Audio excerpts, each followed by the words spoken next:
అందరికీ నమస్కారం. సాయి న్యూస్ కి స్వాగతం. ఇప్పుడే అందిన వార్త. పెట్రోల్ డీజిల్ పై గుడ్ న్యూస్ చెప్పిన కేంద్రం. దేశీయంగా వెలికి తీస్తున్నటువంటి ముడి చమురుపై కేంద్ర ప్రభుత్వం కీలక ప్రకటన చేసింది. వీటిపై విండ్ ఫాల్ గెయిన్స్ ట్యాక్స్ ను రద్దు చేస్తున్నట్లు తెలిపింది. కొన్ని నెలల పాటు జరిగిన విస్తృత చర్చలు, సమాలోచన అనంతరం క్రూడ్ ఉత్పత్తులతో పాటు పెట్రోల్, డీజిల్, విమాన ఇంధనం ఎగుమతులపైన ఈ పన్ను తొలగించారు. ఈ నిర్ణయం తక్షణమే అమల్లోకి వస్తుందని కేంద్ర ప్రభుత్వం తెలిపింది. ఈ ఒక్క ప్రకటనతోనే దేశీయంగా దిగ్గజ చమురు కంపెనీలుగా ఉన్న ONGC oil, India, Nayara, Reliance వంటి సంస్థలకు ఎంతో ప్రయోజనం చేకూరనుంది. వీటిపై భారీగా పన్ను భారం తగ్గనుండడంతో వాటి మార్జిన్లు గణనీయంగా పెరిగే అవకాశం ఉంది.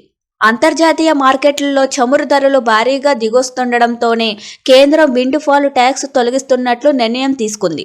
తాజాగా ఈ పన్ను రద్దు నోటిఫికేషన్ను కేంద్ర ఆర్థిక శాఖ సహాయ మంత్రి పంకజ్ చౌదరి రాజ్యసభలో ప్రవేశపెట్టారు. విండ్ ఫాల్ ట్యాక్స్ పన్ను రద్దు పెట్రోల్ ధరలపై నేరుగా ఎలాంటి ప్రభావం చూపించదు. అయితే అంతర్జాతీయంగా పెట్రోల్ ధరలు తగ్గుతున్నందున భవిష్యత్తులో కేంద్రం ఈ ఇంధన ధరల్ని తగ్గించే అవకాశాలు ఉంటాయి. చాలా కాలంగా దేశంలో పెట్రోల్, డీజిల్ ధరలు స్థిరంగా ఉంటున్నాయి. హైదరాబాదులో లీటర్ పెట్రోల్ ధర ప్రస్తుతం 107.46 వద్ద ఉండగా డీజిల్ లీటర్కు 95.70 వద్ద ఉంది. Thank you for watching this video.